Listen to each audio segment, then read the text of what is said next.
बिस्मिल्लाहिर्रहमानिर्रहीम। अस्सलाम वालेकुम नाजरीन। T2F में मैं हूं आपका मेज़बान मुबशर मीर। और आज का जो प्रोग्राम है इसमें बहुत ही एक इम्पॉर्टेंट टॉपिक जो है वो हम डिस्कस करने जा रहे हैं। तो टॉपिक है हमारा, वो है हैचिंग ऑयल। इस के ये क्या कॉन्सेप्ट है, क्या इसका तसव्वुर है, इस पे हमारे जो आज के मेहमान हैं उस पर बात करेंगे। लेकिन उससे पहले मैं अपने मेहमान का एक तारुफ करा दूं। बहुत ही पावरफुल प्रोफाइल है उनका, और बहुत ही यंग एज में माशाल्लाह बड़ी अचीवमेंट्स हैं। और जो चीज़ें हम देख रहे हैं उनकी, जिस तेज़ी के साथ वो अपनी कामयाबी की मनाजिल तय कर रहे हैं, हम उम्मीद करते हैं कि वो एक अहम मुकाम पर मज़ीद तरक्कियों के साथ जो है वो पहुँचेंगे। जनाब खुर्रम शहजाद साहब, अस्सलाम वालेकुम खुर्रम शहजाद साहब। वालेकुम सलाम। थैंक यू वेरी मच जी। आपका इतने बड़े वर्ड्स यूज़ करना मैं इस काबिल नहीं हूँ, और मैं नहीं सिर्फ नहीं, एक स्टूडेंट हूँ और बस कोशिश कर रहा हूँ अपनी जो है वो कंट्रीब्यूशन गुड। करने की इन वन वे और दी अदर। अच्छा नाज़रीन, मैं थोड़ा सा बता दूं कि खुर्रम शहजाद साहब ने अभी तक जो चीज़ें की हैं, और वैसे तो बहुत लंबा प्रोफाइल है, लेकिन मैं एक शॉर्ट चीज़ें जो मैंने इनकी प्रोफाइल से निकाली कि आप इन्वेस्टमेंट बैंकर भी हैं, फाइनेंशियल एडवाइज़र हैं। इसके अलावा आप जो प्राइवेटाइजेशन कमीशन है उसके बहुत ही यंगेस्ट बोर्ड ऑफ डायरेक्टर्स के मेंबर हैं, farmer member board of investment भी रह चुके हैं। इसके अलावा जो ग्लोबल काउंसिल है, advisory council Harvard business review की, उसके भी मेंबर हैं। ये एक बहुत बड़ा एजाज़ है। आई थिंक कि पाकिस्तान के लिए भी एजाज़ है कि खुर्रम साहब जैसी शख्सियत जो है वहाँ तक जो है उनकी रसाई है। और एक बड़ी जदोजहद भी होती है इन चीज़ों तक पहुँचना। तो खुर्रम साहब, हमें बड़ी खुशी है कि आज आपने हमें ज्वाइन किया है।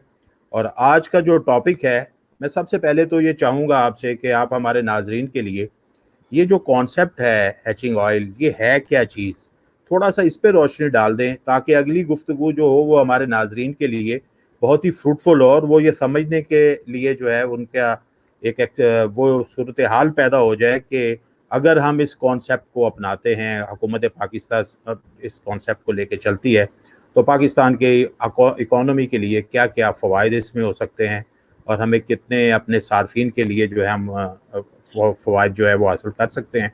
तो हैचिंग ऑयल क्या है, ज़रा इस पे ज़रा रोशनी डालिए। जी, thank you very much Vaishu साहब। बिस्मिल्लाहिर्रहमानिर्रहीम। देखें, हेजिंग जो होती है बेसिकली किसी भी चीज़ की, वो एक्चुअली इंश्योरेंस कह लें कि आप अगर जो है कोई चीज़ आपको लगता है कि उसकी जो कीमत है वो बढ़ जाएगी या कम हो जाएगी, तो आप या तो प्रोड्यूसर होते हैं, तो आपको ये डर होता है कि कीमत कम ना हो जाए। यानी कि कोई चीज़ अगर आप प्रोड्यूस करते हैं, मिसाल के तौर पे मैं ऑयल इकोनॉमिस्ट की एग्जांपल देता हूँ कि ऑयल कंट्रीज क्या करते हैं, जो ऑयल प्रोड्यूसर्स होते हैं, जो तेल जो है वो निकाल के बेचते हैं, वो करते ये हैं कि उन वो प्रोड्यूसर्स होते हैं। मैं एग्जांपल दे रहा हूँ कि वो क्यों उनके लिए हेजिंग किस तरह से होती है, और जो कंज्यूमर होता है यानी कि उसी प्रोडक्ट को जो यूज कर रहा होता है, वो उसके लिए कितनी इंपॉर्टेंट होती है हेजिंग। तो पहले मैं एग्जांपल देता हूँ प्रोड्यूसर्स की, कि ऑयल प्रोड्यूसर्स जो होते हैं वो बेसिकली करते क्या है कि उनको ये डर होता है कि वो जो चीज़ प्रोड्यूस कर रहे हैं उसकी कीमत कम ना हो जाए।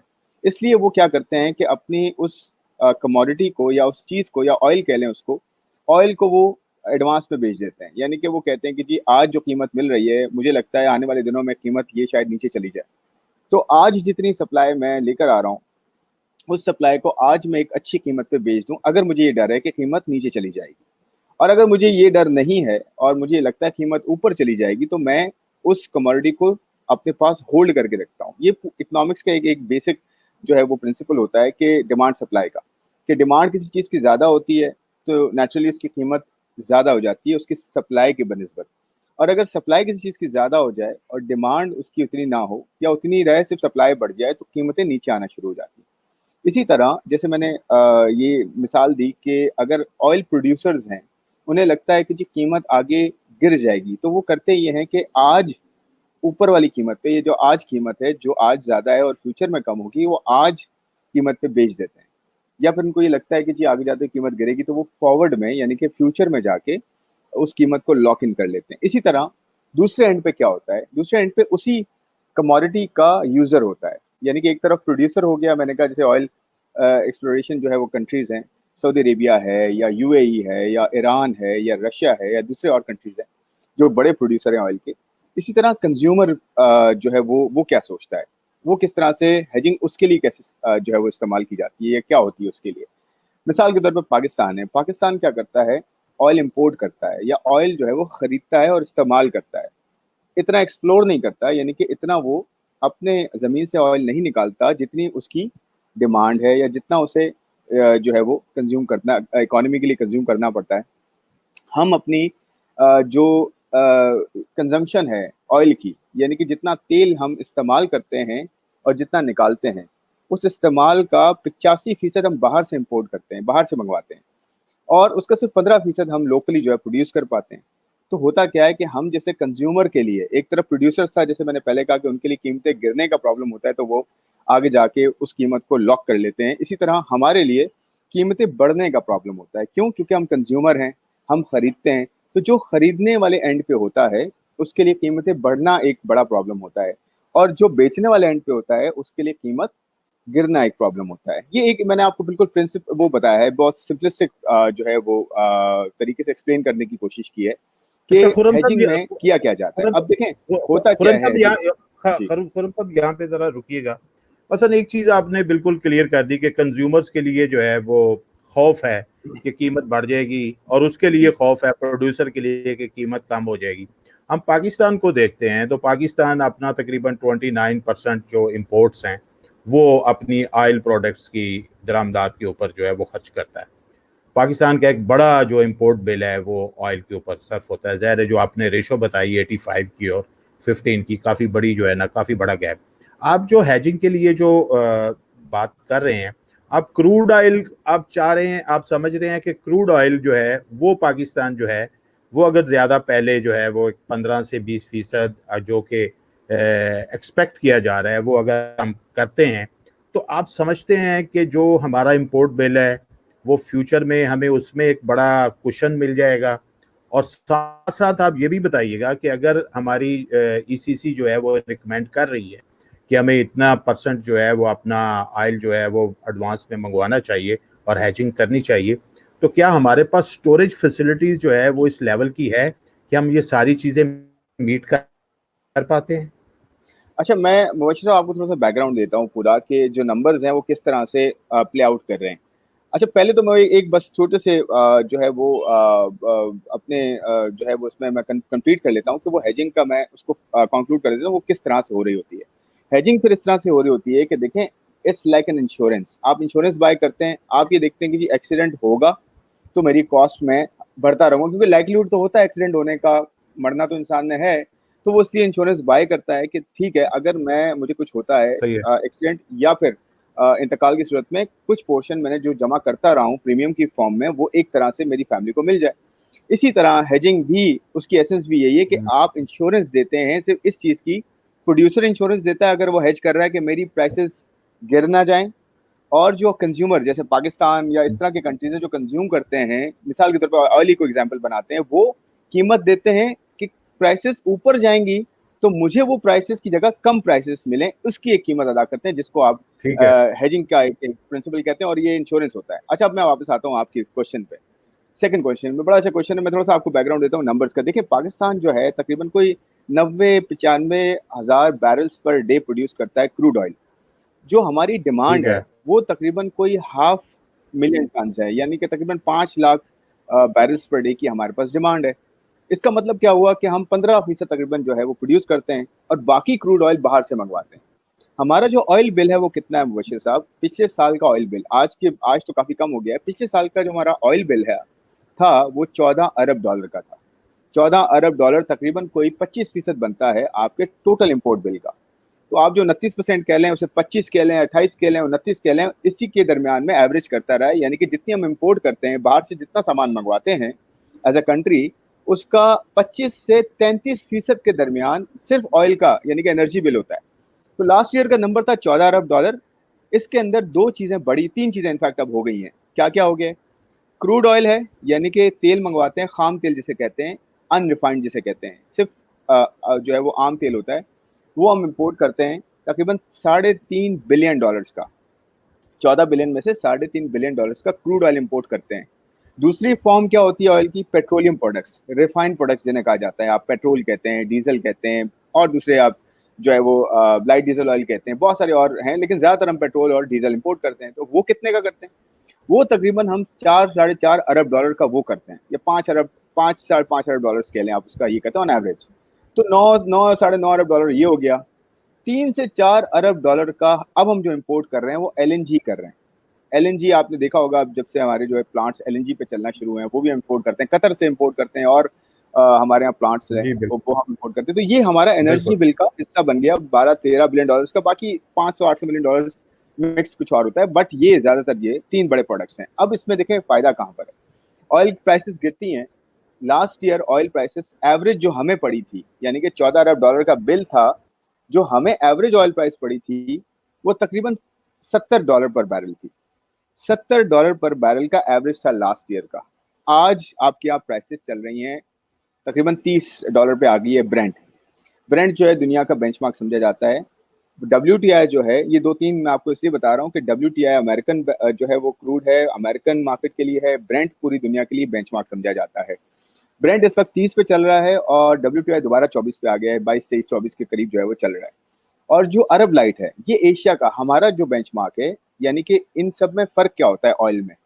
एक हैवी ऑयल होता है, उससे लाइट होता है, उससे और लाइट होता है। जितना हैवी होता है उसमें ऑफकोर्स एफिशिएंसी के फैक्टर्स होते हैं, उसको रिफाइन करने में कॉस्ट लगती है और ज़्यादा इश्यूज होते हैं, मेटल ज़्यादा होता है उसमें।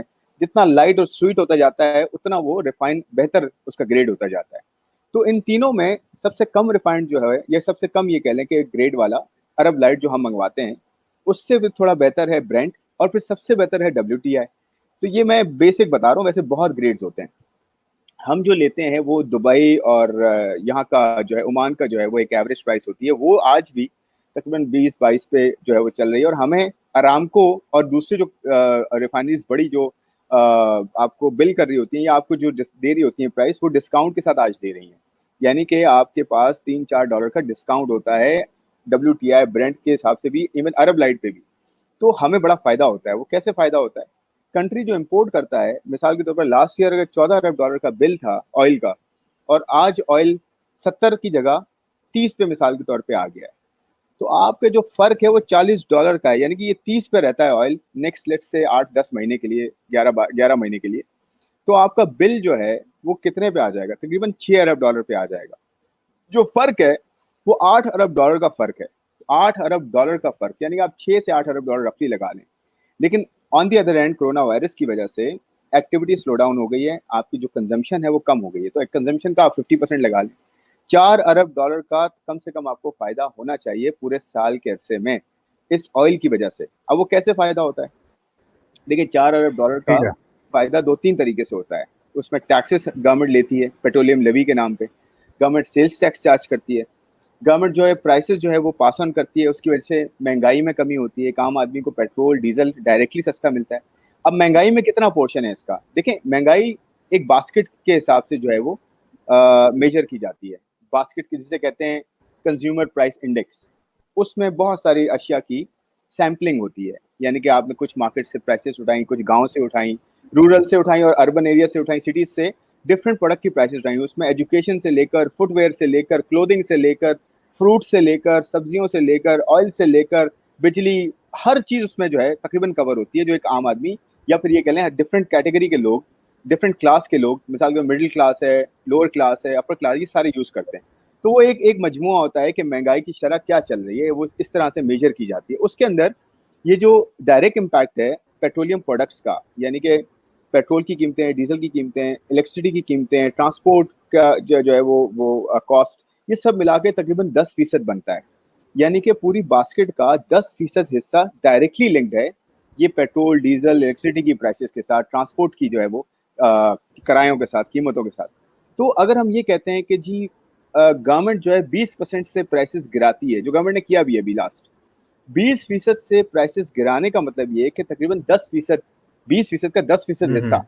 यानी कि 2% आपकी महंगाई में कमी होनी चाहिए। ये मैं एक सेंसिटिविटी डिस्कस कर रहा हूँ, बिल्कुल एग्जैक्टली ऐसा नहीं होता, बट मोर लेस ऐसा होता है। मैं आपको एग्जांपल देता हूँ कि जनवरी में हमारी जो इन्फ्लेशन की शरह थी, महंगाई की शरह थी, वो 14.60 थी, यानी कि 14.5% से भी ज्यादा थी। वो फरवरी में गिर के हो गई तकरीबन 12.5%। फिर वो मार्च में आ गई तकरीबन 10.25%। फिर अप्रैल में आ गई 8.5%। अब गवर्नमेंट ने मजीद प्राइसेस गिराई हैं, कुछ कोरोना वायरस ने जो है अपना काम कर दिखाया है। कीमतें फूड की, बेसिक फूड इस वक्त खरीदा जा रहा है, अदर देन बेसिक फूड कुछ नहीं खरीदा जा रहा। तो ओवरऑल जो बास्केट है उसमें कमी आनी चाहिए, यानी कि महंगाई में कमी आनी चाहिए, और आ भी रही है। इसकी वजह से 8.5 की जगह हो सकता है आने वाले महीनों में 5%, 4% या 5-6% के करीब इन्फ्लेशन आ जाए, इससे भी नीचे हो सकती है, बट 6% पे भी इन्फ्लेशन आ जाए तो फिर इसका फायदा क्या होता है कि एक तो डायरेक्ट इम्पैक्ट होता है ऑयल प्राइसेस का 10% का, इनडायरेक्ट इम्पैक्ट भी होता है।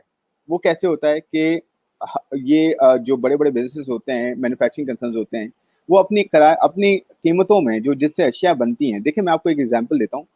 मैन्युफैक्चरिंग जो जो जीडीपी जो हमारी है ना इकोनॉमी, इसके 3 हिस्से होते हैं। मैन्युफैक्चरिंग इंडस्ट्रीज़ जो होती हैं, जो कुछ चीज़ बनाती हैं, फिर सर्विसेज़ होते हैं, यानी कि कुछ सर्विसेज़ ऑफ़र की जाती है, रिटेल है, ट्रेड है, बैंकिंग है, बहुत सारी और सर्विसेज़ हैं।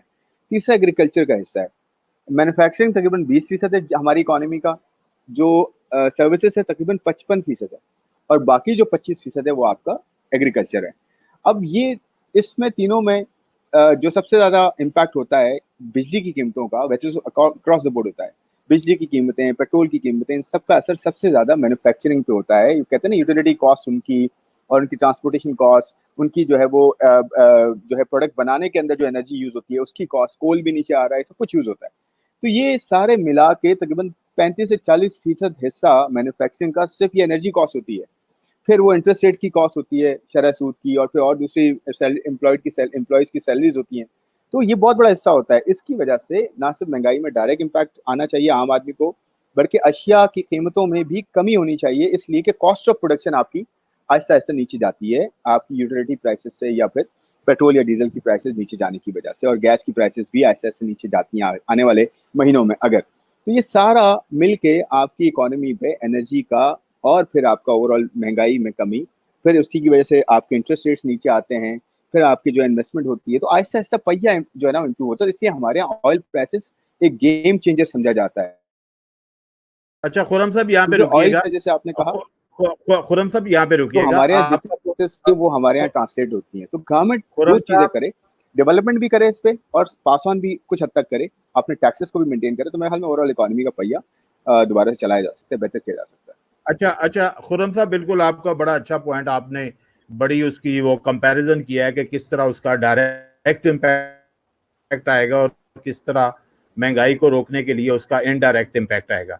अच्छा, जब अगर के ये इतनी इम्पोर्टेंट चीज़ है हेजिंग, हमें अगर इस पे जाना चाहिए, और ईसीसी ने इसको, जो कि इतलात हैं कि 2 महीने पहले गवर्नमेंट को जो है वो रिकमेंड किया था कि हमें 20% जो है वो हेजिंग करनी चाहिए, लेकिन आप क्या समझते हैं कि फिर पहली बात तो ये है कि अगर ये इतने फायदे की चीज के सार्फिन के लिए भी बड़ा एक फायदा होना था, गवर्नमेंट का खुद जो है वो इम्पोर्ट बिल जो है वो बहुत कम होना था, जबकि इस वक्त डॉलर्स की शॉर्टेज की वजह से जो है गवर्नमेंट खुद जो है वो इसका एक प्रेशर फील करती है। नंबर वन कि ये इस पर डिसीजन क्यों नहीं लिया गया। दूसरी ये है कि इसके साथ ये भी आप बताइएगा कि जो हम डेफर पेमेंट पे ऑयल ले रहे हैं सऊदी अरब से, जो हमें ऑफर की गई उसके मुताबिक हम ले रहे हैं, क्या इसकी वो वजह हो सकती है कि हमने अभी तक इस ऑप्शन को इस्तेमाल नहीं किया, जबकि चूंकि हम डेफर पेमेंट पे ऑलरेडी ऑयल ले रहे हैं? क्या कहेंगे आप? देखिए, जो पहला सवाल है आपका कि गवर्नमेंट ने अभी तक एक्ट क्यों नहीं किया, पहली बात तो ये कि आप किसी गवर्नमेंट रिप्रेजेंटेटिव से पूछें, वो ज़्यादा बेहतर, एनर्जी और पेट्रोलियम मिनिस्ट्री जो है वो ज़्यादा आपको बेहतर बता सकती है। बट मेरी असेसमेंट ये है कि गवर्नमेंट जो है हेजिंग बहुत ज़्यादा करती नहीं आई, और ऐसा नहीं है कि कॉम्पिटेंस का प्रॉब्लम है, ऐसा नहीं है, कॉम्पिटेंस डेफिनेटली है, अंडरस्टैंडिंग है, सब कुछ है। 1-2 फैक्टर्स ऐसे हैं जो कि रोकते हैं, या फिर ये एक हर्डल है जिसकी वजह से थोड़ी चीज़ें डिले होती हैं, और वक़्त पे जो है वो एक्शन नहीं होता, ख़ासकर हेजिंग की मैं बात कर रहा हूँ। एक तो ये कि देखिए, इसका कोई लीगल कवर होना चाहिए, लीगल कवर नहीं होता तो हमने हिस्ट्री में भी देखा है ऐसा, रीसेंट टाइम में भी ऐसा देखा है कि कोई डिसीज़न ऐसा होता है, तो डिसीज़न जब बेहतर हो जाए तो कोई एप्रिशिएट नहीं करता कि जी हाँ, ठीक है, आपने अच्छा डिसीज़न लिया और आपको ये कंटिन्यू करना चाहिए। लेकिन जब चीज़ें जो है वो नेगेटिव होती हैं, या फिर जजमेंट्स गलत हो जाती हैं, या फिर प्रॉब्लम कोई होना शुरू होती है उस डिसीजन की वजह से, तो फिर ऑडिट्स खुलते हैं।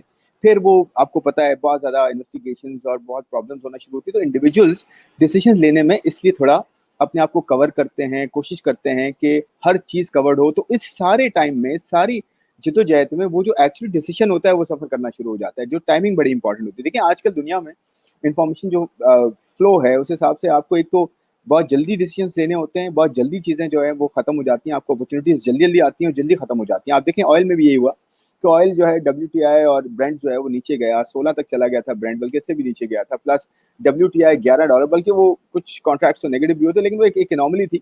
बट अभी रिसेंट भी जो है 11 तक चला गया था ऑयल, और फिर वापस आ गया 24, 22, 23 पे आ गया। तो प्रॉब्लम ये होती है कि अच्छे काम को एप्रिशिएट नहीं किया जाता अगर, और थोड़ी-सी जजमेंट गलत होती है, तो उसको जो है ज़्यादा जो है वो ये कह लें रिकग्निशन मिलती है। तो ये थोड़ा-सा इंडिविजुअल्स के लिए ये प्रॉब्लमैटिक होता है, इस चीज़ को देखने की ज़रूरत है। लेकिन इसमें ये किया जा सकता है कि एक लीगल कवर दिया जाए, जैसे अभी हो भी रहा है कि ईसीसी के थ्रू जो है उसकी अप्रूवल है और फिर उसका एक लीगल कवर भी हो। लीगल कवर से मुराद ये कि आप एक्ट ऑफ पार्लियामेंट कर सकते हैं कि जी कोई इस तरह की चीज़ आया करे कि आप एक उसके लिए एक बहुत ही ऑथेंटिक, बहुत ही हाई मेरिट पे और बहुत ही जो है एबल टीम आप खड़ी करें, अच्छे जो है वो मार्केट के बहुत ही सीनियर लोगों की या फिर पब्लिक प्राइवेट पार्टनरशिप के थ्रू इस तरह के काम को एक जो है वो एक पॉलिसी का हिस्सा बना लें। तो फिर जब भी ऐसी अपॉर्चुनिटीज़ आएँ, फ़ौरन से एक्शन हुआ करे, इतना डिले ना हो। तो मेरे ख़्याल में एक तो ये फैक्टर है जिसकी वजह से डिले होता है कि लोग जो भी जो कर्ता-धर्ता हैं या पॉलिसी मेकर्स हैं, वो थोड़ा ज़्यादा डिटेल में प्रोसेस पे जा रहे हैं आजकल, ताकि जो है कोई ऐसी जो है वो लूप होल ना रहे जिसकी वजह से बाद में प्रॉब्लम हो। क्योंकि अगर ये तो देखें, ये हेजिंग हो गई, ये इंश्योरेंस पे करना, ये तो एक तरह से आप नहीं असेस कर सकते कि प्राइसेस कहाँ चली जाएँगी। मिसाल के तौर पे यहाँ पे किसी ने अगर ऑयल ले लिया होता $16 पे और जो है वो नेगेटिव चला गया था, तो एक बहुत बड़ा इश्यू होता कि जी देखिए नेगेटिव चला गया तो आपने 16 पे क्यों हेज कर लिया? 16 पे ले लिया आपने ऑयल, यानी कि कॉन्ट्रैक्ट ले लिया आपने।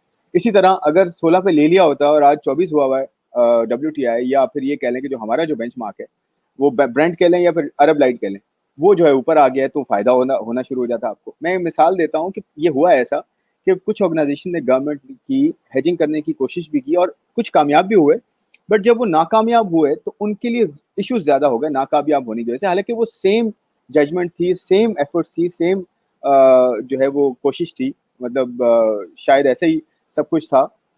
उसके बावजूद जो है वो एप्रिसिएशन शायद ना मिली उस तरह से। तो अच्छा ये थोड़ा-सा इसके हमें देखने की ज़रूरत है। एक तो ये रीज़न है। जी, दूसरा जी। रीज़न जो है वो ये होता है कि देखें, जो हेजिंग होती है उसकी एक कॉस्ट होती है और उस कॉस्ट को वर्कआउट करना बड़ा ज़रूरी होता है। और हेजिंग का मतलब ये है कि मैं आपको कुछ कुछ एग्ज़ाम्पल देता हूँ। इसमें कॉल ऑप्शंस होते हैं, इसमें फॉरवर्ड्स एंड फ्यूचर्स होते हैं। ये बेसिक मैं हेजिंग के इंस्ट्रूमेंट्स की बात कर रहा हूँ, कॉन्ट्रैक्ट्स की बात कर रहा हूँ। कॉल ऑप्शन क्या होता है? कॉल ऑप्शन एक्चुअली आपका राइट होता है किसी कॉन्ट्रैक्ट पे एक्ट करने के लिए। मिसाल के तौर पे मैंने एक कॉल ऑप्शन ले लिया कि जी मैं कॉल कर लूँगा, कॉल का मतलब होता है right to buy, right to buy. इसी तरह पुट ऑप्शन होता है, पुट ऑप्शन होता है राइट टू सेल किसी एक डेट पे। मिसाल के तौर पे मैंने आपसे कॉन्ट्रैक्ट किया कि जी मैं आपसे ऑयल खरीद लूँगा $100 पे, और मैं खरीद लूँगा आपसे सितंबर के फर्स्ट वीक में या फर्स्ट सितंबर फर्स्ट को, यानी कि आज से 3-4 महीने बाद मैं आपसे $100 पे ऑयल खरीद लूँगा। कोई भी कीमत होगी मार्केट की, मैं आपसे $100 पे ऑयल ले लूँगा और मेरे पास ये ऑप्शन है कि मैं ये करूँगा। अच्छा, दूसरे एंड पे कॉन्ट्रैक्ट्स क्या होते हैं? Futures and forwards. Future and forwards में और ऑप्शंस में फ़र्क क्या होता है? मैंने कहा, जैसे कहा कि ऑप्शन जो होता है वो राइट टू बाय होता है, कॉल ऑप्शन, और पुट ऑप्शन होता है राइट टू सेल। यानी कि मेरे पास ये राइट है कि एक सर्टेन डेट पे मैं आपको या तो सेल कर दूंगा एक चीज किसी कीमत पे, या मैं आपसे बाय कर लूंगा, which is called call option, किसी एक कीमत पे किसी एक सर्टेन डेट पे। इसी तरह जो फ्यूचर्स एंड फॉरवर्ड्स होते हैं वो राइट ही नहीं होता, वो ऑब्लिगेशन होती है। ऑब्लिगेशन कैसे होती है कि आज आपने फ्यूचर बाय कर लिया, कहा कि जी ये कॉन्ट्रैक्ट मैं ले लेता हूँ और इतनी प्राइस मैं आपको इस डेट पे कर दूंगा और मैं आपसे डिलीवरी उठा लूंगा, ठीक है। मिसाल के तौर पे मैं 100 मिलियन या 1 मिलियन टन आपसे ऑयल ले लूंगा 3 महीने के बाद एक खास कीमत पे, लेट्स से $50 पे। अब ये जब वो खास 3 महीने की डेट आएगी तो मैं $50 आपको दूंगा और आपसे ऑयल उठा लूंगा, या फिर कैश में सेटल कर लूंगा। डिफरेंशियल क्या डिफरेंशियल? मार्केट का और उस कीमत का जो मैंने आपसे ठीक है। तय की है। वो कीमत नीचे भी, यानी अगर लेट्स से मैंने आपसे 50 की कीमत तय की, $50 की, और मार्केट में कीमत चल रही है $60 की, तो मैंने आपसे 50 में ले लिया, मुझे फायदा हो गया $10 का, ठीक है। अगर लेट्स से मैंने आपसे कॉन्ट्रैक्ट कर लिया और मार्केट में कीमत 60 की जगह 40 चल रही है और हमारा कॉन्ट्रैक्ट 50 पे, तो आपका फायदा हो गया, ठीक है, क्योंकि मुझे तो लेना ही पड़ा ना हर हाल में। तो देखिए फर्क होता है ऑप्शंस में और फ्यूचर्स में। मैं बड़ी बेसिक कोशिश कर रहा हूँ एग्जांपल्स देने की, कुछ गलतियां भी हो सकती है, बट मोर और लेस इसी तरह से काम हो रहा होता है। फिर वर्कआउट करना कि जी ऑयल जो है कितने पे चल रहा है, कोई भी कमोडिटी जिसका आप फ्यूचर्स या ऑप्शंस लेने जाते हैं, गवर्नमेंट जैसे काम कर भी रही है अभी, कि वो कितने पे हम लेंगे और उसकी हम जो मैं कह रहा था ना, जो इंश्योरेंस कॉस्ट होती है, मिसाल के तौर पे आपसे मैं एक ऑप्शन खरीद लेता हूँ और कहता हूँ जी मैं आज 3 महीने बाद आपसे $50 पे ऑयल लूंगा, मेरे पास ये ऑप्शन है और मेरी मर्जी में लूँ या ना लूँ, ये ऑप्शन है, मेरे पास राइट है। यानी कि आपने कहा ठीक है भाई ये ले लो मुझसे ऑप्शन, मैं तुम्हें बेचता हूँ ऑप्शन, लेकिन उसकी कॉस्ट मुझे भी तो दो, मेरा भी तो रिस्क कवर हो। तो वो रिस्क कवर करने की एक वर्कआउट की जाती है कॉस्ट, वो $5, $6, $8 कुछ भी हो सकता है, वो एक परसेंटेज होती है प्राइस की। मिसाल के तौर पे आज ऑयल चल रहा है लेट्स से $30 पे, तो वो कॉस्ट हो सकती है $5 $6, यानी कि आपको जो कॉस्ट पड़ेगी वो 35-36 पड़ेगी, वो ऑयल 30 का नहीं पड़ेगा। क्यों? क्योंकि आप स्पॉट पे बाय नहीं कर रहे। अदरवाइज तो आपके स्टोरेज हो तो आप स्पॉट स्पॉट पे बाय करें। देखिए दो तरीके होते हैं ना, या तो स्पॉट पे बाय कर लें या फ्यूचर्स में बाय कर लें, यानी कि या तो आज ले लें या फ्यूचर में कोई प्राइस तय करें, कॉन्ट्रैक्ट करें और फ्यूचर में उठा लें। फर्क क्या होगा? आज स्पॉट पे आपको जो प्राइस मिलेगी वो वही होगी जो $30 चल रही है, लेकिन फ्यूचर में अगर आप लेंगे तो आपको एक इंश्योरेंस भी उसकी भरनी पड़ेगी, जो आपको वो दे रहा होगा, वो $35 हो सकती है, यानी कि $5-6 ऊपर हो सकती है नेट प्राइस से। ठीक है। तो इस तरह से काम होता है और गवर्नमेंट इसी प्राइस को ही वर्कआउट कर रही है और फिर उसकी एक फी भी होती है। जो बैंक्स होते हैं बड़े बड़े, वो इस कॉन्ट्रैक्ट्स को करवाते हैं, आपके एडवाइजर्स होते हैं बड़े बड़े, वो भी एक फी चार्ज करते हैं। तो देखें हर चीज को कवर करके इसलिए गवर्नमेंट चल रही है और वक्त लग रहा है क्योंकि ये इश्यूज आए हैं हमारे यहाँ, इसलिए थोड़ा कवर करके किया जा रहा है, लेकिन इसमें आपको कॉस्ट भी भरनी पड़ती है और टाइम का भी इशू होता है। तो ये प्रॉब्लम हमारे यहाँ रही है।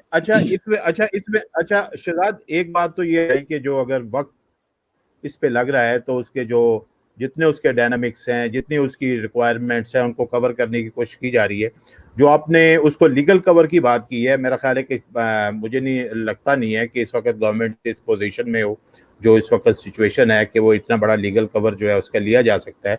अच्छा, इसमें मेरे सवाल का एक दूसरा हिस्सा था, वो डेफर पेमेंट पे ऑयल मैं लेने बताता का हूँ। सऊदी जी अरब जी। से। अच्छा, उस पे आप उसके साथ ये भी बताइएगा कि अगर आपने कहा कि ये सारे मेयर्स लिए जा रहे हैं, तो क्या आप समझते हैं कि एक तो लोएस्ट को छू के जो है वो प्राइस जो है वो वापस जाना शुरू हुई है?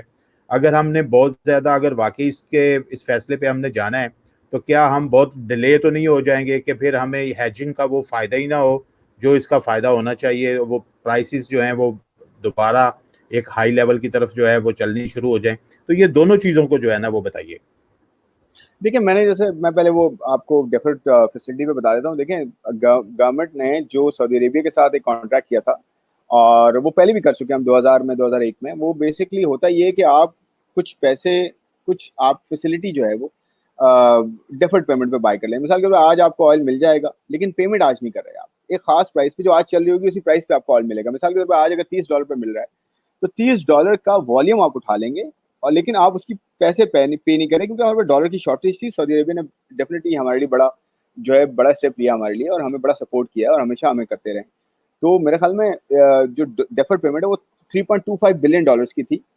मंथली कोई जो है तकरीबन आप ये कह लें कि हमारा जो टोटल कंजम्पशन है, यानी कि टोटल जो ऑयल की कंजम्पशन है उसका 25% रफली जो है वो बनता है ये, जो कि काफ़ी बड़ा अमाउंट होता है।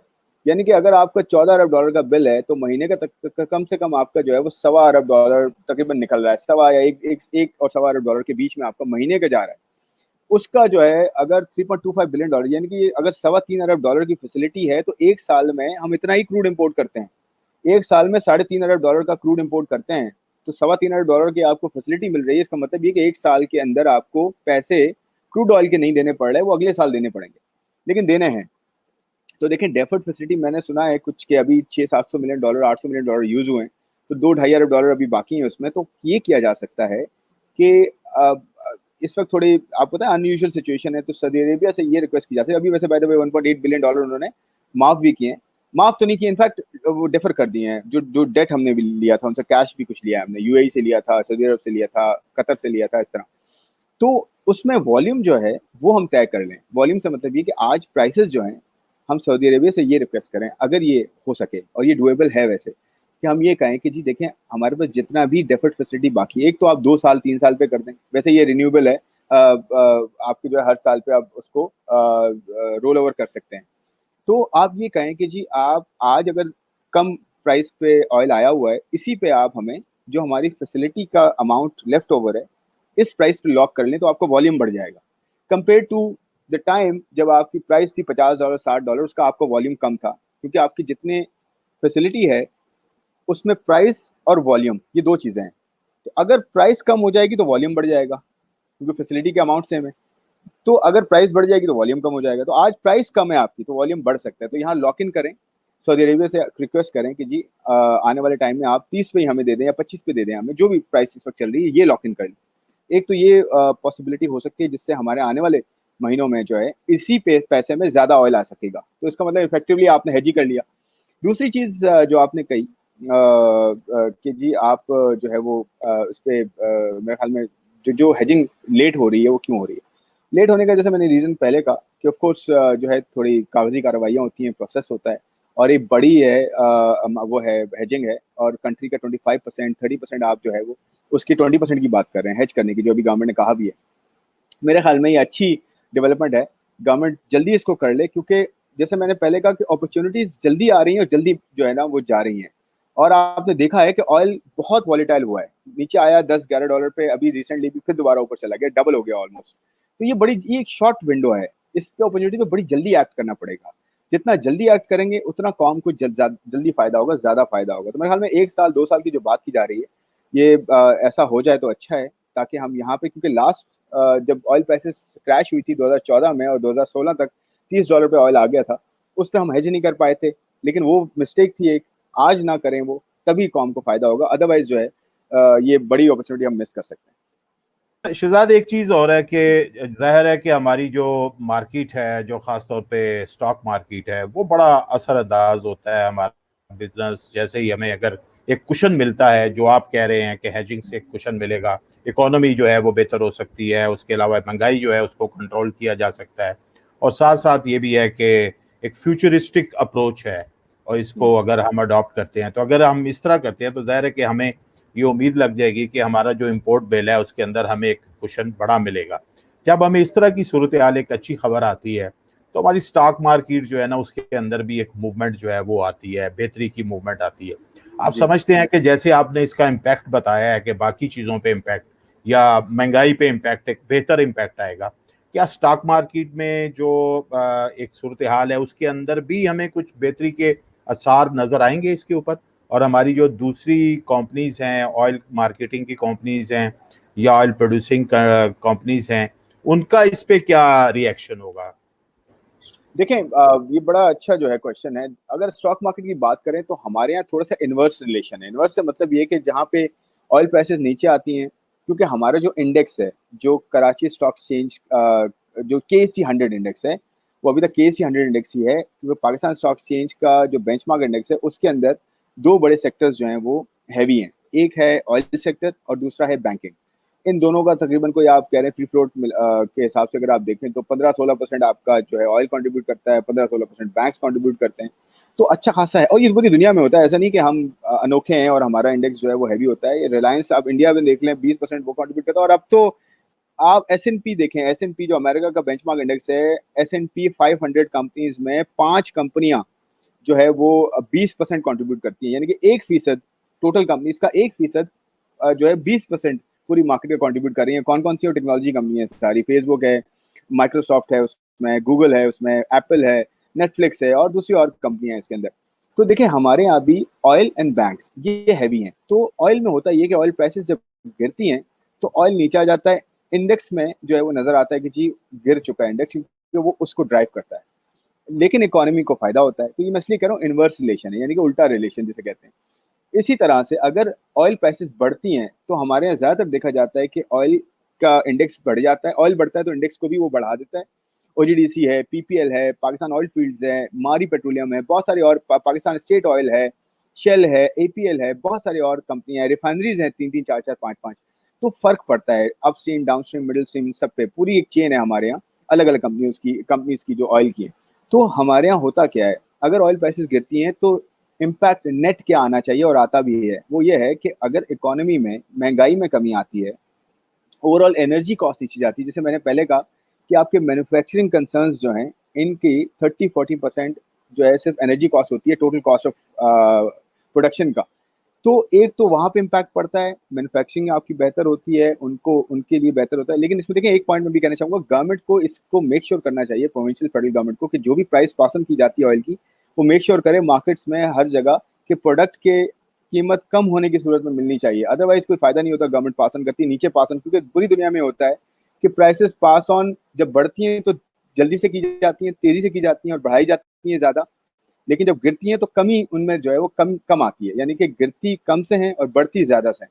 तो ये मेक श्योर करे गवर्नमेंट कि जितना फ़ायदा वो देती जा रही है, पास ऑन करती जा रही है अपने टैक्स को कम करके, वो एक आम आदमी तक जो है वो कीमतें कम होने की सूरत में मिले। तो मैं वापस आता हूँ स्टॉक एक्सचेंज पे कि फ़ायदा इस तरह से होता है कि मैन्युफैक्चरिंग कॉस्ट, मैन्युफैक्चरिंग जो आपका बहुत बड़ा हिस्सा है जीडीपी का, उनकी कॉस्ट कम होती है अगर, उनको फ़ायदा होता है, एनर्जी कॉस्ट। इसी तरह ट्रांसपोर्टेशन कॉस्ट कम होती हैं, फिर आपकी महंगाई में अगर कमी होती है तो इंटरेस्ट रेट्स नीचे जाते हैं, इंटरेस्ट रेट्स नीचे जाते हैं तो आपका इन्वेस्टमेंट जो है वो जो है वो आहिस्ता-आहिस्ता पिकअप करना शुरू करती है। इन्वेस्टमेंट के रुझानात बढ़ जाते हैं कि जी आपकी कॉस्ट ऑफ प्रोडक्शन कम हो गई, एनर्जी कॉस्ट नीचे चली गई और आपकी लेवरेज कॉस्ट, जो कॉस्ट ऑफ कैपिटल है, यानी कि पैसे की जो कॉस्ट है, वो नीचे चली जाती है। तो ये दोनों पॉसिबिलिटीज़ क्रिएट करती हैं कि इन्वेस्टमेंट हो। तो ओवरऑल फ़ायदा जो है लॉन्ग टर्म में, मीडियम टू लॉन्ग टर्म में मार्केट को फ़ायदा होता है, क्योंकि मैन्युफैक्चरिंग, एग्रीकल्चर, सर्विसेज़, हर किसी को ऐसा-ऐसा इकोनॉमी की सूरत में फ़ायदा होता है। लेकिन शॉर्ट टर्म में वो आपको लगेगा ऐसे कि जी ऑयल की कीमतें नीचे गिरी तो वो ड्राइव कर देता है इंडेक्स नीचे, इम्पैक्ट करता है, बट लॉन्ग टर्म में इकोनॉमी को फ़ायदा होता है हमारे ऑयल प्राइसेस अगर नीचे जाती हैं और हम हेज कर लेते हैं समहाउ। चीज़ है कि आपसे हम बहुत ऑयल के हवाले से इस्तेफादा कर रहे हैं और हमारे नाज़रीन के लिए यकीनन ये एक बड़ी ही फ्रूटफुल डिस्कशन होगी।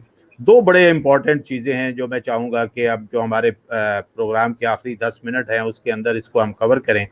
सबसे पहले तो ये है कि कोरोना वायरस बहरान, इसके अंदर हमने देखा है कि जो ओवरऑल जो बताया जा रहा है कि तकरीबन 100 मिलियन बैरल जो है वो यौमिया जो वर्ल्ड की कंजम्पशन थी वो तकरीबन 90 से गिर गई, शायद 89 है, कुछ इससे इसके करीब की जो है वो फिगर बताई जा रही है। और आइंदा आने वाले दिनों में भी अभी ट्रांसपोर्ट की जो सिचुएशन है शायद और भी अगर गिरेगी, तो आप समझते हैं कि जब ओवरऑल पाकिस्तान के अंदर भी ज़ाहिर है 15 से 20% कमी आई हुई है, पब्लिक ट्रांसपोर्ट के भी अभी शुरू होने के इम्कानात कम हैं, तो आप समझते हैं कि ये एक ऐसी कमोडिटी जो कि एक बड़ी ही नेसेसिटी तो है, लेकिन बतदरीज आने वाले दिनों में इसकी कंजम्पशन जो है वो बढ़ती हुई फौरी नज़र नहीं आ रही, कम होती हुई नज़र आ रही है? देखिए 2 चीज़ें हैं इसमें, एक तो ऑयल जो है कमोडिटी वो प्योरली फंडामेंटली ड्रिवन नहीं है। फंडामेंटली ड्रिवन से मतलब ये है कि डिमांड सप्लाई सिर्फ़ इसमें काम नहीं करते। वो हैं, लेकिन क्योंकि इसमें कार्टेल है, देखिए जब कुछ लोग मिल के प्राइस और सप्लाई को मैनेज करना शुरू हो जाएँ, तो वो फंडामेंटल्स सिर्फ़ उसको ड्राइव नहीं करते प्राइस को। यानी कि ऐसा नहीं है कि जी उसकी सिर्फ़ डिमांड और सप्लाई और यूसेज और उसका कम होना या बढ़ना ही उसकी प्राइसेज़ को जो है ड्राइव कर रहा होता है। तो मेरा पॉइंट समझिएगा कि कार्टेल है इसमें, यानी कि जो ओपेक है, ऑयल प्रोड्यूसिंग कंट्रीज जो मिल के सारे जो है वो सप्लाई कट करते हैं। आपने देखा होगा कभी वो सप्लाई कम कर देते हैं, कभी बढ़ा देते हैं जब उनको प्राइसेस ऊपर नीचे करनी होती है। कोरोना की वजह से इम्पैक्ट बढ़ गया है। अभी रशिया और सऊदी अरेबिया के अलायंस चल रही थी। मैं वॉर नहीं कहूँगा, वॉर प्राइस वॉर नहीं है, एक्चुअली अलायंस थी ताकि यूएस शेल ऑयल वाले, यूएस को बहुत बड़ा एक्सपोर्टर बन गया था यूएस पिछले 3-4 साल में, शेल ऑयल आ गया था, तो उसको फेज़ आउट करने के लिए वो वॉर टाइप की एक क्रिएट की गई थी।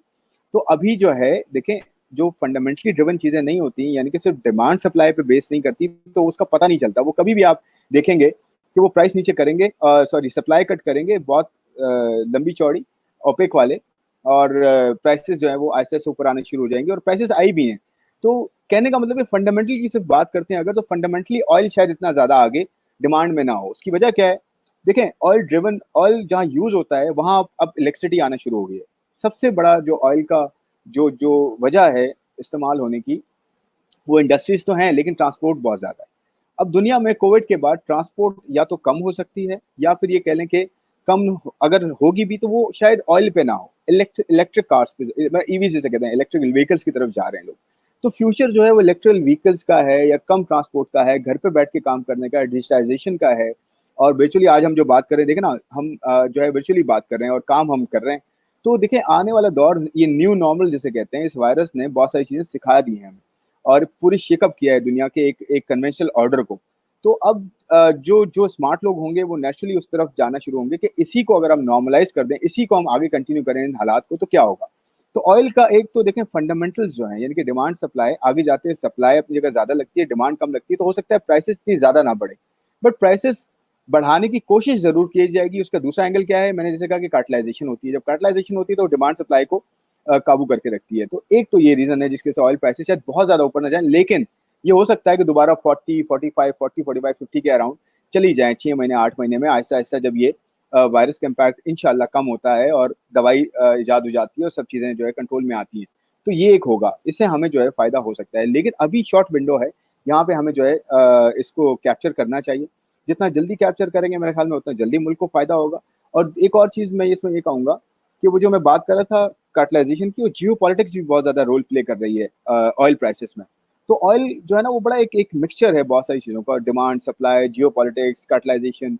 तो इसलिए ऑयल जो है वो आगे जाते हुए इसी तरह से प्ले करेगा, बट हो सकता है प्राइसेस बहुत ज़्यादा स्पाइक ना करें। तो मेरे ख़्याल में हमारी इकोनॉमी के लिए बेहतर ये है, हमारे पॉलिसी मेकर्स जो हैं वो इसको कोशिश में लगे हुए भी हैं और लगे रहने चाहिए मेरे ख़्याल में कि किस तरह से लार्जर बेनिफिट हमें होगा, हमारे एक आम आदमी को होगा, उसको महँगाई में कमी किस तरह मिलेगी, हमारे बिज़नेसेस को कैसे फ़ायदा हो सकता है, उनके लिए कॉस्ट कम कैसे की जाए। और बहुत बड़ी अपॉर्च्युनिटी है इस वक़्त ये कोविड-19 के जो है सिनेरियो में कि पाकिस्तान एक मैन्युफैक्चरिंग हब बन सकता है। मैं थोड़े से नंबर्स आपसे शेयर कर लेता हूँ। आप ये देखें कि जो कोविड-19 आया है, ये उन कंट्रीज़ को ज़्यादा इम्पैक्ट उसने किया है, जो सबसे बड़े पावर हब्स थे मैन्युफैक्चरिंग के। कौन-कौन से थे? चाइना था उसमें, पूरी दुनिया की फैक्ट्री थी चाइना। साउथ कोरिया था उसमें, जापान था उसमें, यूनाइटेड स्टेट्स था उसमें, यूरोपियन कंट्रीज़ थे उसमें, फ्रांस ले लें आप, इटली ले लें और बहुत सारे कंट्रीज़ थे। और ये सारे कंट्रीज़ यूएस इनफैक्ट इटसेल्फ, तो ये सारे कंट्रीज़ दुनिया का 60-65% जो है वो मैन्युफैक्चरिंग कंट्रीब्यूट कर रहे थे। 11-12 ट्रिलियन डॉलर्स की मैन्युफैक्चरिंग की प्रोडक्ट्स वो बना रहे थे हर साल। और इसमें मज़े की बात ये थी कि चाइना ना सिर्फ़ खुद फैक्ट्री था, बल्कि जो दूसरे बड़े पावर हाउसेस थे वो भी चाइना पे समहाउ डिपेंडेंट थे। यानी कि साउथ कोरिया भी अगर कोई चीज़ बनवा रहा था तो वो चाइना उसके साथ लिंक भी था और खुद भी बना रहा था।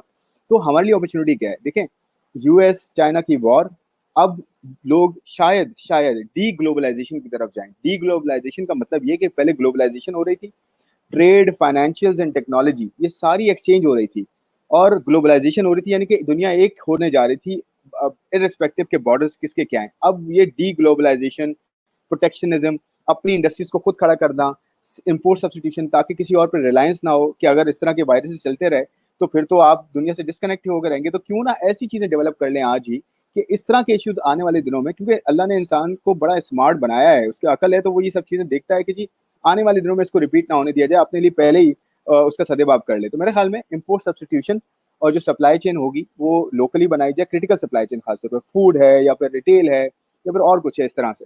तो किस तरह से अपॉर्चुनिटी है? पाकिस्तान इस वक्त टॉप 10 कंट्रीज में से है, इसके बावजूद कि कॉस्ट ऑफ प्रोडक्शन इतनी हमारी कम नहीं है, बट फिर भी हम टॉप 10 कंट्रीज में हैं जो कि चीप प्रोडक्ट्स जो है वो चीपली प्रोड्यूस कर सकते हैं, लेबर कॉस्ट से लेकर और बहुत सारी कॉस्ट हैं इसके अलावा, यूटिलिटी कॉस्ट के अलावा। लेकिन अगर हम उस पे किस नंबर पे हैं? हम 8वें नंबर पे हैं इस वक्त। उसमें इंडिया भी है, उसमें बांग्लादेश है, उसमें चाइना है, उसमें वियतनाम है, इंडोनेशिया है, बहुत सारे ममालिक हैं। तो हम इमर्जिंग इकोनॉमीज में ऑलरेडी हैं, हमने कुछ खास इतना नहीं किया, फिर भी हम हैं कि हम 8वें नंबर पे हैं, दुनिया की सस्ती तरीन चीज़ें बना सकते हैं। तो क्यों ना हम इस कोविड से फ़ायदा उठाएँ?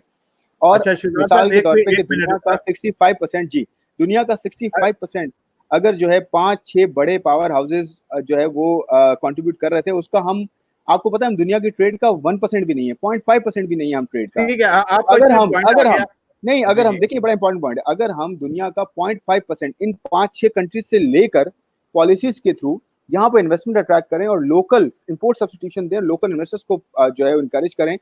आप अगर 0.5% दुनिया की ट्रेड का ले लेंगे ना या मैन्युफैक्चरिंग का ले लेंगे, तो आपकी जो मैन्युफैक्चरिंग है टू जीडीपी 20% से उठ के 35% पे जा सकती है। 55 अरब डॉलर ऐड हो सकते हैं। आपकी इकोनॉमी 300 बिलियन डॉलर से उठ के 350-400 बिलियन डॉलर पे 2-3 साल में जा सकती है। तो ये एक बड़ी अपॉर्चुनिटी है। जा तो मेरे सकती है, ख्याल में ठीक हमें है। ब्रेव होना चाहिए ये जी। सब चीज़ें करने के लिए। अच्छा शहजाद, ये बड़ा अच्छा पॉइंट है जो आपने एक फ्यूचरिस्टिक अगेन एक पॉइंट आपने दिया है पाकिस्तान की इकोनॉमी के रिवाइवल के लिए। लास्ट बिल्कुल हम अपने प्रोग्राम के हिस्से में हैं और इसी की आखिरी सवाल जो मैं आपसे करूंगा वो ऑयल पॉलिटिक्स का ही है। आपने थोड़ा सा उसकी तरफ इशारा दिया रशिया और सऊदी अरब के हवाले से। फिर इसी तरह अगर हम ऑयल एक लॉबी है तो एक गैस लॉबी भी है जो एग्जिस्ट करती है। आपने बताया किस तरह जो गैस भी हम इंपोर्ट कर, तो ये जो एक टग ऑफ वॉर रहती है ऑयल लॉबी में और गैस लॉबी में और विद इन ऑयल कंट्रीज के अंदर भी रहती, तो आप समझते हैं कि जाएगी या उसी तरह ये एग्जिस्ट करती रहेगी? जबकि ये सारी एक सिचुएशन जो हमने सारी डिस्कस की है वो हमारे सामने है। देखिए लॉबी जो है, जैसे मैंने कहा कि कार्टेल जिसे कहते हैं, ये एग्जिस्ट करता आया और करेगा भी, लेकिन ये बीच में इनफेक्टिव भी हो जाता है। आपने देखा होगा पिछले कुछ दिनों में ओपेक के जो है वो एक वॉर लाइक सिचुएशन थी, प्राइस वॉर, सप्लाई कट्स और प्राइस वॉर शुरू हो जाती है जब, तो वो फिर होता ही है कि वो नॉन एग्जिस्टेंट हो जाता है कुछ टाइम के लिए। हमारे यहाँ लोकल भी हैं, बहुत सारे कार्टल्स हैं हमारे यहाँ लोकल भी, बट उसमें होता ही है कि आप जब ये लॉबीज उस वक्त काम करती हैं जब आपके यहाँ उनको नुकसान होना शुरू हो जाता है, और अभी हो भी रहा है। तो मेरे ख्याल में अब आहिस्ता आहिस्ता उनको रियलाइज होता है, जैसे सऊदी अरेबिया है और दूसरे मिडिल ईस्टर्न कंट्रीज हैं, इनकी जो कॉस्ट ऑफ प्रोडक्शन है वो काफी ज्यादा है। यानी कि एक्सप्लोरेशन, उनको जो एवरेज कॉस्ट पड़ती है पर बैरल $80 आ रही है अगर सऊदी अरेबिया की, या $50 आ रही है, 80 तो दूसरे कंट्रीज की भी है, तो वो सस्टेन नहीं कर सकते $30 पे, $25 पे। तो वो ये लॉबी जो है वो फिर एक्टिव होना शुरू हो जाती है जब उनके मकासद पूरे होते हैं। तो मैंने इसलिए कहा कि लॉबिंग चलती रहेगी, और ये लॉबिंग ही है, ये कार्टलाइजेशन ही है जो सर्वाइव करवाती है इन डायनेमिक्स को। अदरवाइज तो देखें, डिमांड आज है ही नहीं, ऑयल तो और ज्यादा गिरना चाहिए, तो क्यों नहीं गिरता इतना? तो ये डेफिनेटली ऐसा ही है कि सप्लाई कट किया, जैसे आपने कहा कि जी, और इकोनॉमी में डाउनटर्न आ रहा है, और जो ऑयल है वो गिरता जा रहा है, और ऑयल की प्रोडक्शन डिमांड गिरती जा रही है। तो देखिए मैं ये बता रहा हूँ कि तकरीबन 5 से 8% दुनिया की जो इकोनॉमी गिरने जा रही है, और अमेरिका और यूरोप, इससे हमें भी वैसे नुकसान हो सकता है, पर अच्छी बात ये रेमिटेंसेज और एक्सपोर्ट्स में, अभी एक्सपोर्ट्स में नजर आया लेकिन रेमिटेंसेज में इतना ज्यादा डिक्लाइन नजर नहीं आया, बट इवेंचुअली आएगा अगर ये लॉकडाउन चलते रहे। तो मेरे ख्याल में ये लॉबिंग ही है जो ऑयल प्राइसेस को, जैसे मैंने कहा, शॉर्ट विंडो है, ये दोबारा ऊपर ले जाएगी। लेकिन डायनेमिक्स आगे जाते हुए दुनिया के चेंज हो रहे हैं, डिस्ट्रप्शन की तरफ जा रहे हैं, न्यू नॉर्मल्स की तरफ जा रहे हैं, तो नई चीजें आ रही हैं, जैसे मैंने कहा इलेक्ट्रिक व्हीकल्स हैं, तो शायद इतनी डिपेंडेंस जो है ऑयल पे ना हो। और हमें भी अपनी पॉलिसी पे काम करना चाहिए कि हम किस तरह से ये जो पेट्रोलियम लेवी हम लेते हैं या जो भी टैक्सेस लेते हैं, इसको हम इस्तेमाल कैसे करें डेवलपमेंट की तरफ, अपने आम आदमी के लिए, शहरी के लिए, इस ऑयल सेक्टर की जो है वो डेवलपमेंट के लिए, स्टोरेज की कैपेसिटी खड़ी करने के लिए, और फिर या ऑयल से हट के ऑल्टरनेट फ्यूल्स पे जाने के लिए। दुनिया भर में जा रहा है, सोलर है, विंड है, हम किस तरह इसमें इन्वेस्टमेंट करें। और हम डैम्स की तरफ से जा रहे हैं, बट डैम्स के अलावा आजकल और ज्यादा जो है बेहतर ऑल्टरनेट्स हैं आपके पास, जो आपके डेट भी इतना नहीं क्रिएट करेंगे, कर्जे भी क्रिएट नहीं करेंगे, आपको फायदा बेहतर देंगे। तो मेरे ख्याल में हमें R&D, रिसर्च एंड डेवलपमेंट की जरूरत है, पॉलिसी की जरूरत है, इन सब चीजों पे आज हमें काम करना है, पैरेलल लेके चलना है। तो मेरे ख्याल में एक कोविड-19 जो है एक बहुत बड़ी अपॉर्चुनिटी भी है हमें, अगर हम इस तनाजुर में देखें तो इंशाल्लाह हमारे मुल्क में बहुत पोटेंशियल है और बहुत बेहतरी हो सकती है अगर हम लग के काम करें और जो है वो अपने एक आम आदमी के लिए जो है वो सोचें। बहुत बहुत खुर्रम शहजाद साहब, आपकी बहुत ही वैल्यूबल जो डिस्कशन थी, बड़े इंपॉर्टेंट थैंक यू। पॉइंट्स और बड़े टिप्स भी आपने दे दिए इसके अंदर गवर्नमेंट के लिए, और गवर्नमेंट को ये आपने बावर भी करा दिया कि अगर आपको वाकई हैजिंग ऑयल की तरफ जाना है और इसको, इस अपॉर्चुनिटी को अगर ग्रैब करना है, तो हमें क्या, किस तरह मेजर्स लेने चाहिए और किस तरह डिसीजंस जो हैं उसे क्विकली जो है वो इम्प्लीमेंट करने की ज़रूरत है। और नाज़रीन, आपने गुफ्तगू जो सुनी है उसमें हमें जो चंद एक पॉइंट्स हैं वो पाकिस्तान की इकोनॉमी को रिवाइव करने के हवाले से जो खुर्रम शहजाद साहब ने हमारे सामने रखे हैं, और एक तरह की एक एडवाइजरी दी है हुकूमत पाकिस्तान को पेट्रोलियम के हवाले से, कि इस वक्त जो एक अपॉर्चुनिटी अवेल कर रही है, इस वक्त मौजूद है हमारे दुनिया के अंदर, और किस तरह हम इसको अगर किसी तरह हासिल करने की के लिए फौरी क्विक डिसीजंस ले लें, तो फ्यूचर के हवाले से देखा जाए तो पाकिस्तान के जो एक अखराजात हैं, एक तो वो कम हो सकते हैं, महंगाई के अंदर कमी आ सकती है। दूसरा, जो एक मैन्युफैक्चरिंग हब बनाने का एक इन्होंने एक आइडिया दिया है कि किस तरह दुनिया हमारी तरफ मतवज्जो होने जा रही है, अगर हम उसको कर लें। तो जी खुर्रम साहब, आप कुछ ऐड करना जी, चाह रहे हैं? मैं सिर्फ ये कहना चाह रहा था कि कुछ इंटरेस्ट रेट्स पे, एनर्जी पे, टैक्स पे और ये मैन्युफैक्चरिंग की अपॉर्चुनिटी पे मैंने एक छोटा सा पेपर जो है वो फ्लोट किया था पहले, वो मैं भी आपसे शेयर कर लूंगा, शकील साहब से, आपसे T2F के जो है पर्सपेक्टिव से। तो आप प्लीज अपने नाजरीन को वो भी पेपर दीजिए, बड़ा छोटा सा शॉर्ट सा एक स्ट्रेटजी पेपर है, बहुत ही क्विक डिसीजंस हैं उसमें, और उससे मेरे ख्याल में हमें शॉर्ट टर्म और लॉन्ग टर्म फायदा हो सकता है। जी उसमें जी, बहुत काम करने की जरूरत है, बट मैं कोशिश करूंगा कि उसमें और ज्यादा आप भी उसको देखें और हमारे नाजरीन को भी दें, ताकि जो है उस पे हम काम ठीक कर है, सकते हैं, एज अ नेशन काम ठीक कर है। सकते जी, बहुत शुक्रिया खुर्रम। जो आपका पेपर है यकीनन वो पाकिस्तान के जो पॉलिसी मेकर्स हैं उनके लिए भी एक वैल्यूबल डॉक्यूमेंट हो सकता है, मीडिया के लिए भी हो सकता है, और पाकिस्तान में जो इस सेक्टर को बड़ा क्लोजली वॉच करते हैं उनके लिए भी हो सकता है। बहुत बहुत शुक्रिया, T2F में आपने वक्त दिया और हमारे नाजरीन ने आपकी गुफ्तगू को एंजॉय भी किया और इससे बहुत ज़्यादा लर्निंग की। इंशाल्लाह आपसे फिर भी रब्ता होता रहेगा। नाजरीन, इसके साथ ही इजाज़त दीजिए अपने मॉडरेटर मुबशर मीर को। अल्लाह हाफिज़।